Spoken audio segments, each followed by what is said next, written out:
Well, hello everyone. I'm Erik Stensland. If you're new to this channel, then welcome.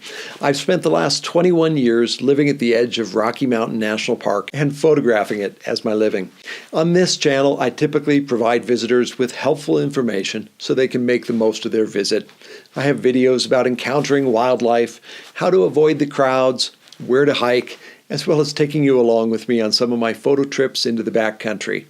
But today, this will be a very different video, and a somewhat painful video to make. In the last few days, Rocky Mountain National Park has experienced a major hit that will have ramifications for all of us that know and love the park, and for the surrounding communities to the park. In this video, I'll do my best to simply present the facts, as no one benefits from partisan divisiveness. I think this information is important to hear for everyone who loves Rocky Mountain National Park, whether you are a Republican, Democrat, Independent, or not political at all.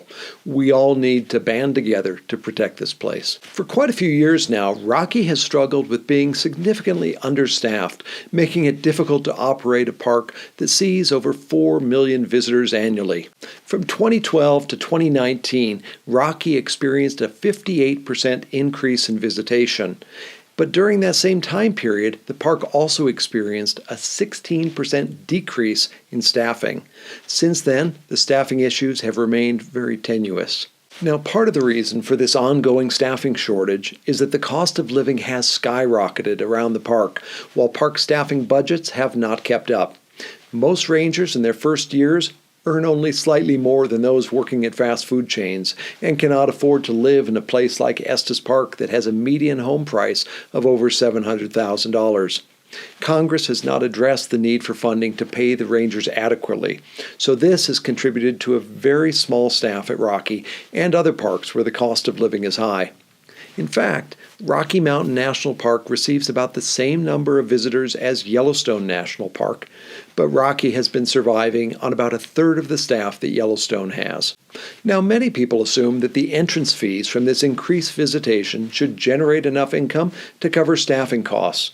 But because of the way the Federal Lands Recreation Enhancement Act was developed, entrance fees cannot be used for permanent park staffing. Instead, they are used primarily for projects within the national park as well as for seasonal staffing, both of which are also greatly needed.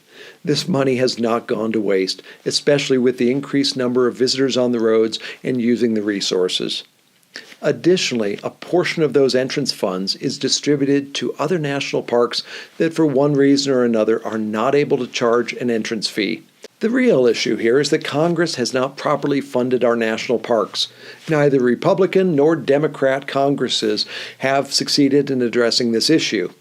Because of this lack of funding and other factors, staffing at Rocky Mountain National Park has been a growing problem for many years now. This has made it very challenging for the Park Service to keep everything operating as it should and to try and keep staff morale high when they're asked to do more and more with less and less. From what I've seen, it has been a precarious balancing act which has taken a real toll on the staff and leadership of the park.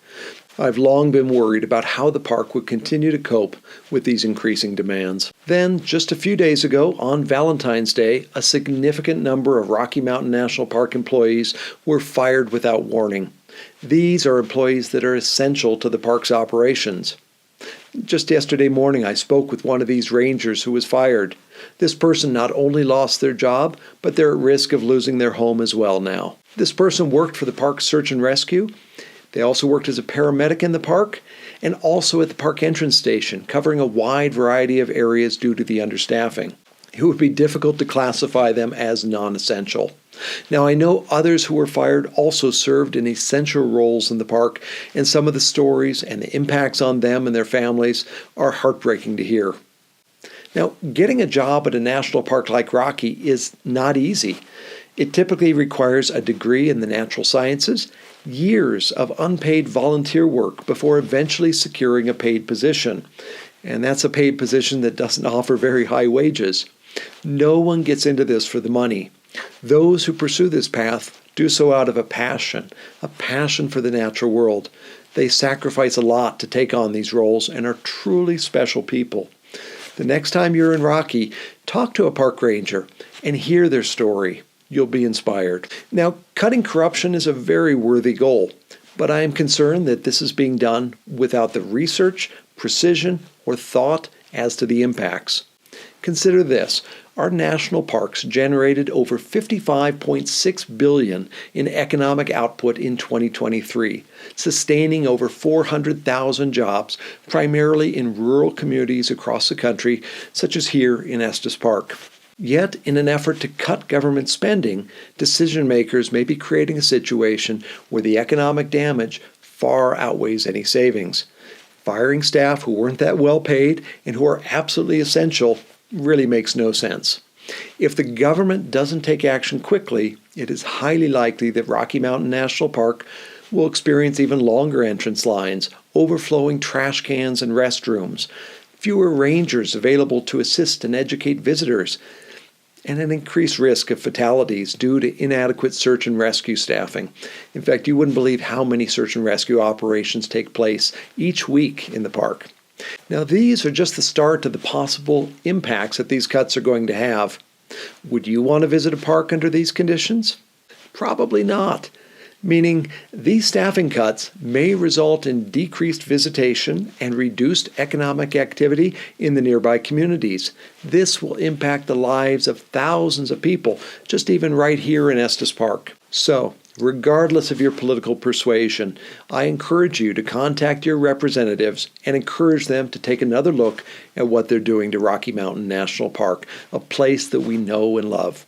I ask you to do this for the well-being of the park itself, for the rangers who sacrifice so much to work here, and for the surrounding communities like Estes Park and Grand Lake. All of us are going to suffer if this isn't changed. If there is corruption or overspending, this is not going to address it. Well, that's probably the most heartfelt plea I've ever made in a video. I would love for this difficult situation to draw people together from all political persuasions to come together to support a place that we know and love. Well, thanks for watching, everyone. Hopefully my next video will be filmed out in the park, showing you the wonder of this special place. To help you prepare for your visit to Rocky Mountain National Park, visit my website, rockymountainnationalpark.com. For hiking guides, calendars, coffee table books, and more, visit rockytrailpress.com. And when you arrive, be sure and stop by my gallery in downtown Estes Park. It's called Images of RMNP.